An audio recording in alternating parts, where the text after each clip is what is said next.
Eren Yeager was obsessed with moving forward, but when asked why he went so far, he was clueless. He couldn't pinpoint the hidden motivation pushing him to continue. It was unconscious. Carl Jung and his concept of shadow provides the opportunity to inspect the unconscious parts of a personality. This Jungian approach reveals Eren's hidden motivation.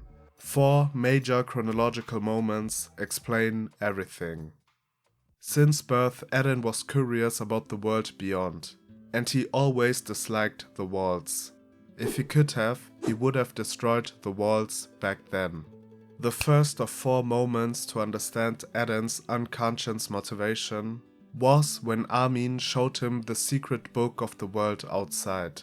In that moment, a persistent idea of how the world beyond the walls looked like emerged inside Eren. Eren's imagination about frozen tundras, sand dunes, and the ocean became one of the biggest motivations for Eren to overcome the walls.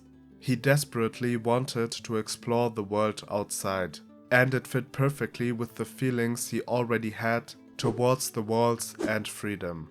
Before we move on to the second moment, we must first talk about Jung's concept of the shadow. The shadow is an archetype which contains all the repressed psychological parts of a personality. Therefore, the shadow is also a huge storehouse of your potential. But if you deny to integrate it by not confronting it, it can take control over you, and you might become the representation of what you tried to repress the most.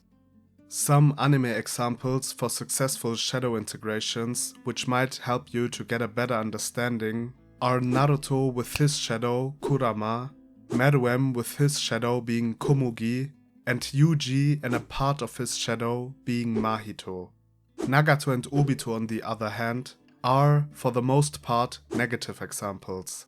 They failed to integrate their shadows until just before the end, and therefore they became transparent to it, becoming what they always hated.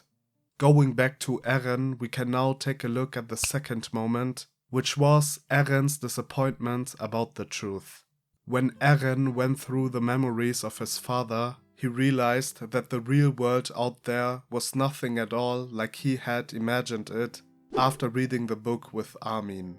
Humans, cultures, civilization outside the walls broke Eren's idea completely. Therefore, the deep disappointment. The third moment is the famous freedom scene. Eren already started the rumbling, and for a short moment his younger version was above the clouds enjoying freedom. He only shared this moment with Armin. Eren denied the truth about the world, although being confronted with a much different reality to his dream of the world outside, he wasn't able to come in terms with it. He acted blind to what actually was beyond the walls, still clinging to the idea he had as a child. The rumbling and Eren's obsession with it solely targeted to eliminate all civilization beyond the walls. So, the hidden reason for Eren to continue the rumbling was to transform the outer world into the world he dreamed of as a child. The fourth and final scene sums it all up.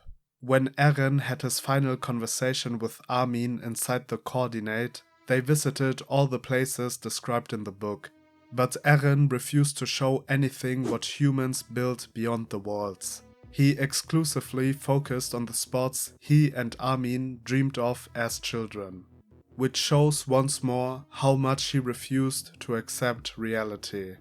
The only scene in which Eren allowed the people from beyond the walls to take place in his walkthrough with Armin was the aftermath of the rumbling he started. That was one of his deepest desires the whole time, transforming the world beyond into the world of his dream.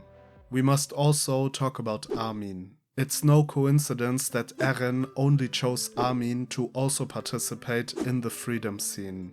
Armin is partly the psychological counterpart of Eren.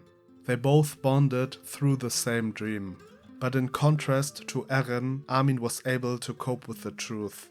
he was still curious about the outside world, and his overall appreciation for human life was greater than clinging to the world of his shared dream with Eren.